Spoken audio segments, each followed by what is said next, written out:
Para sahabat sekalian, sebentar lagi akan menginjak kepada bulan Dzulhijjah, di mana di sana ada ibadah yang pokok yaitu ibadah kurban, di mana ibadah kurban ini tidak terlaksana dan tidak dianjurkan kecuali pada bulan Dzulhijjah, dan tanggalnya pun sangat khusus yaitu tanggal 10, 11, 12 dan 13 Dzulhijjah. Ada sebuah pertanyaan yang sangat masyhur di kalangan masyarakat, di antaranya apakah dianjurkan ibadah kurban untuk seseorang yang sudah meninggal dunia. Nah, ini unik juga. Ada juga pertanyaan, apakah boleh kulit daripada hewan kurban itu dijual kepada bandar-bandar atau yang lainnya. Nah, mari kita kaji bersama. Pertama, kita wajib mengetahui sunat dari atau hukum daripada ibadah kurban ini. Menurut pendapat Syafi'iyah, bahwa ibadah kurban ini adalah sunat muakkad alal kifayah bi ahlil bait. Artinya adalah sunat yang begitu kuat, tapi sunatnya sunat kifayah bi ahlil bait. Artinya ketika upama di dalam satu keluarga itu ada 4 orang, maka ketika ada 1 orang saja yang ibadah kurban, maka yang lainnya tidak terkena makruh. Nah, berarti ini berlaku setiap tahun. Bagi orang yang berkemampuan, setiap tahun itu sunat muakkad ada 1 orang saja yang melaksanakan ibadah kurban. Nah, selanjutnya mafhumnya, jika di dalam keluarga tersebut dalam 1 tahun dan diberi kemampuan finansial tidak ada 1 orang pun yang kurban dalam keluarga tersebut, maka terkena seluruhnya hukum makruh. Nah, selanjutnya pertanyaan menarik juga.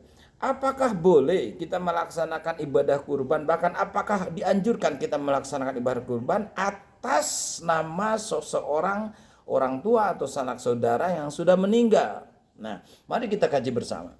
Tentang hal ini, masyhurnya pendapat Imam Syafi'i ini tidak dihukumi sunatnya, bahkan ada yang mayoritas mengatakan tidak sah ibadah kurban untuk seseorang yang sudah meninggal dunia. Di antara alasannya adalah ibadah kurban itu ibadah yang memerlukan niat, sedangkan mayit yang sudah meninggal itu bukan ahli niat.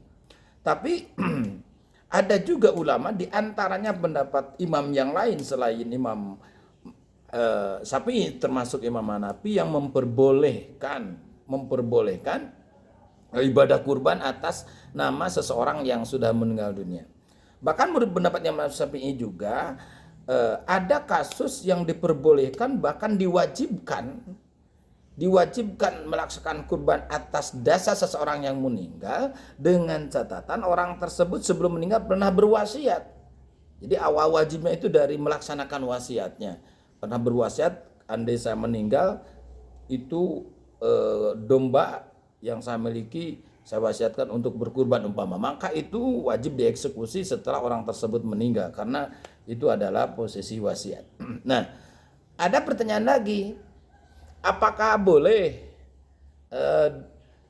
kulit daripada hewan kurban itu dijual? Nah, perlu diketahui bahwa kita mengkaji dalam hal ini bahwa apapun organ daripada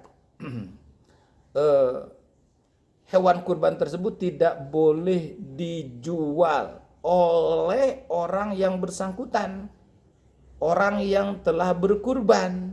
Nah, pertanyaannya adalah bagaimana kalau dijual oleh pihak lain? Seperti contoh, kita mendapatkan daging kurban karena kebanyakan kita jual, itu boleh. Tapi ada ulama yang tidak membolehkan jika orang tersebut berkecukupan. Tidak boleh dijual. Tapi kalau orang fakir miskin mendapatkan daging kurban banyak karena emang itu adalah tamlik, sudah dimiliki, itu boleh dijual. Termasuk boleh dihibat atau dikasih sama orang lain. Jelas ya? Jadi menurut pendapat yang lebih kuat, apapun organ tubuh daripada hewan kurban itu tidak boleh dijual, bahkan tidak boleh dipakai upah untuk mengurus ibadah kurban. Harus sama yang bersangkutan itu disedekahkan, kecuali sedikit sebagai ngalap barokah, boleh yang bersangkutan yang berkurban tersebut memakan. Itu pun dengan catatan kalau bukan kurban daripada nadar. Kalau kurban sebelumnya sudah nadar, maka orang tersebut sama sekali tidak boleh memakan daripada daging atau organ tubuh yang lain daripada hewan kurban tersebut.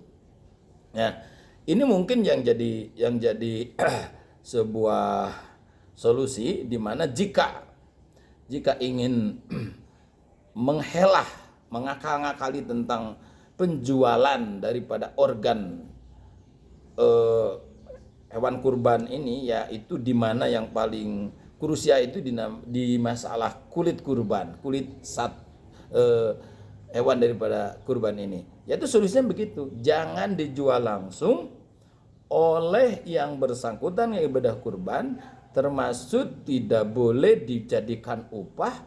Adapun ketika itu kulit hewan kurban sudah dikasih sama mustahik, maka sama mustahik tersebut boleh dijual. Jadi kalau ada yang mengatakan tidak boleh jual, betul tidak boleh dijual sama orang yang berkurbannya. Adapun kepada yang sudah menerima ibadah kurban itu dibolehkan dijual. Tapi ada ulama yang mengatakan jika yang menerima daging kurban itu orang kaya, tidak boleh dijual, harus dimakan atau disedekahkan. Jelas ya? Walaupun sederhana, mudah-mudahan kawan-kawan semua mendapat kemanfaatan daripada ini yang saya sampaikan. Mudah-mudahan bermanfaat. Sudah lama saya tidak membuat video. Mohon bisa disiarkan channel ini, terutama pada kawan-kawan kita muslim. Terima kasih. Wassalamualaikum.